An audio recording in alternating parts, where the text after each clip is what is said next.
ಶೀಘ್ರದಲ್ಲೇ ರಾಜ್ಯದಲ್ಲಿ ನಡೆಯುತ್ತಾ ಆಪರೇಷನ್ ಕಾಂಗ್ರೆಸ್. ಬಳ್ಳಾರಿಯಲ್ಲಿ ಸಚಿವ ಜಮೀರ್ ಅಹಮದ್ ಖಾನ್ ಸ್ಫೋಟಕ ಹೇಳಿಕೆಯನ್ನ ಕೊಟ್ಟಿದ್ದಾರೆ. ಹಾಗಾದ್ರೆ ಶೀಘ್ರದಲ್ಲೇ ರಾಜ್ಯದಲ್ಲಿ ಆಪರೇಷನ್ ಕಾಂಗ್ರೆಸ್ ನಡೆಯುತ್ತಾ? ಬಿಜೆಪಿಯ 7-8 ಶಾಸಕರು ನಮ್ಮ ಸಂಪರ್ಕದಲ್ಲಿದ್ದಾರೆ. ಜೆಡಿಎಸ್ನ 10 ರಿಂದ 12 ಶಾಸಕರು ನಮ್ಮ ಸಂಪರ್ಕದಲ್ಲಿದ್ದಾರೆ. ಸರ್ಕಾರಕ್ಕೆ ಯಾವುದೇ ತೊಂದರೆ ಇಲ್ಲ ಅಂತ ಜಮೀರ್ ಅಹಮದ್ ಖಾನ್ ಹೇಳಿದ್ದಾರೆ. ಕ್ಷಿಪ್ರ ಬೆಳವಣಿಗೆ ಆಗತ್ತೆ ಅಂತ ವಿಜೇಂದ್ರ ಅವರು ಹೇಳಿಕೆ ಕೊಟ್ಟಿದ್ರು. ಅದಕ್ಕೆ ಜಮೀರ್ ಅಹಮದ್ ಖಾನ್ ಅವರ ತಿರುಗೇಟಿದು. ಬಹಳ ಜನ ಬಿಜೆಪಿಯವರು ಬರಕ್ಕೆ ಸಿದ್ಧ ಆಗಿದ್ದಾರೆ, JDS ಅವರು ಬರಕ್ಕೆ ಸಿದ್ಧ ಆಗಿದ್ದಾರೆ. ನಮ್ಗೇನಕ್ಕೆ ಬೇಕಾಗಿದೆ? ನಾವು ಇದ್ದಾರೆ, ಭಾಳ ಜನ ಇದ್ದಾರೆ, ಭಾಳ ಜನ. ನನ್ನ ಕನಿಷ್ಠ ನನ್ನ ಅನಿಸಿಕೆ ಬಿಜೆಪಿಯವರು 7-8 ಜನ ಇದ್ದಾರೆ, JDS ಅವರು 12 ರಿಂದ 13 ಜನ ಇದ್ದಾರೆ. 12 ರಿಂದ 13 ಜನ JDS ಅವರು ಇದ್ದಾರೆ. ಈಗ ನಾವು 140 ಇದ್ದೀವಿ, ನಮ್ಗೆ ಬೇಕಾಗಿಲ್ಲ. ಅದೆಲ್ಲ ಹೂವ ಸುದ್ದಿಗಳು. ಭಾಳ ಜನ ನನ್ನ ಮಾಧ್ಯಮದಲ್ಲೂ ನೋಡಿದ್ದೀನಿ, ಸೋಷಿಯಲ್ ಮೀಡಿಯಾ ನೋಡಿದ್ದೀನಿ. ಏನು DK ಶಿವಕುಮಾರ್ ಅವರು BJPಗೆ ಹೋಗ್ಬಿಡ್ತಾರೆ, DK ಶಿವಕುಮಾರ್ ಅವರು BJPಗೆ ಹೋಗ್ತಾರೆ. DK ಶಿವಕುಮಾರ್ ಬ್ಲಡ್ಡಲ್ಲೇ ಕಾಂಗ್ರೆಸ್, ಆ ಪ್ರಶ್ನೆನೇ ಉದ್ಭವ ಆಗಲ್ಲ. ಭಾಳ ಜನ.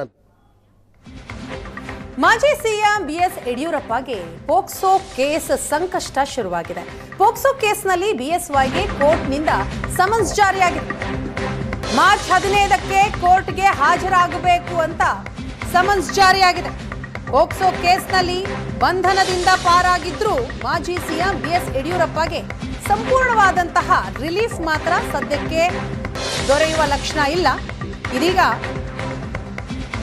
ಈ ಕೇಸ್ನಲ್ಲಿ ಸಮನ್ಸ್ ಜಾರಿಯಾಗಿದೆ. ಮಾರ್ಚ್ 15ಕ್ಕೆ ಕೋರ್ಟ್ಗೆ ಹಾಜರಾಗಬೇಕು ಅಂತ ಸಮನ್ಸ್ನಲ್ಲಿ ತಿಳಿಸಲಾಗಿದೆ. ಪೋಕ್ಸೋ ಪ್ರಕರಣ ಕೈಗೆತ್ತಿಕೊಂಡಂತಹ ಫಾಸ್ಟ್ ಟ್ರ್ಯಾಕ್ ಕೋರ್ಟ್ ಈ ಪ್ರಕರಣ ತನಿಖೆಗೆ ಸೂಕ್ತ ಅಂತ ಹೈಕೋರ್ಟ್ ಪೀಠ ಹೇಳಿದೆ.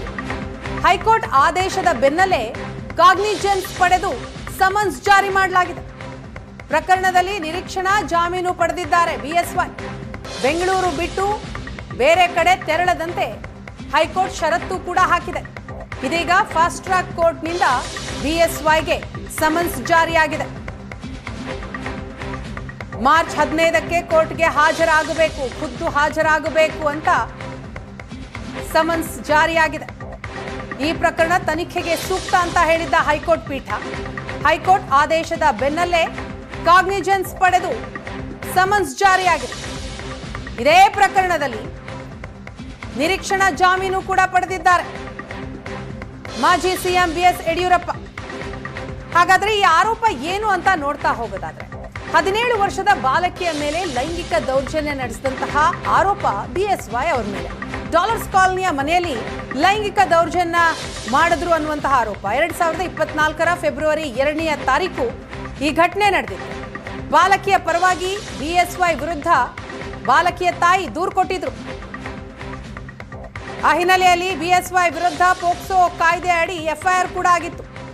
ಜೂನ್ 4ಕ್ಕೆ BSY ವಿರುದ್ಧ ಅರೆಸ್ಟ್ ವಾರೆಂಟ್ ಜಾರಿಯಾಯಿತು. ಇನ್ನು 2024 ಆಗಸ್ಟ್ 30ಕ್ಕೆ ಹೈಕೋರ್ಟ್ನಿಂದ BSYಗೆ ರಿಲೀಫ್ ಕೂಡ ಸಿಕ್ಕಿತ್ತು. BSY ವಿರುದ್ಧ ಬಲವಂತದ ಕ್ರಮ ಬೇಡ ಅಂತ ಹೈಕೋರ್ಟ್ ಹೇಳಿತ್ತು.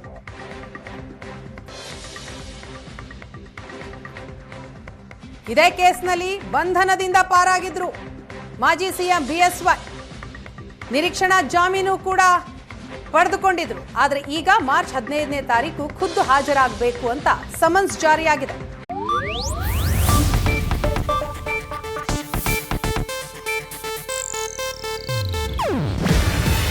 ಇದು ಏಷ್ಯಾನೆಟ್ ನ್ಯೂಸ್ ನೆಟ್ವರ್ಕ್ ಪ್ರಸ್ತುತಿ.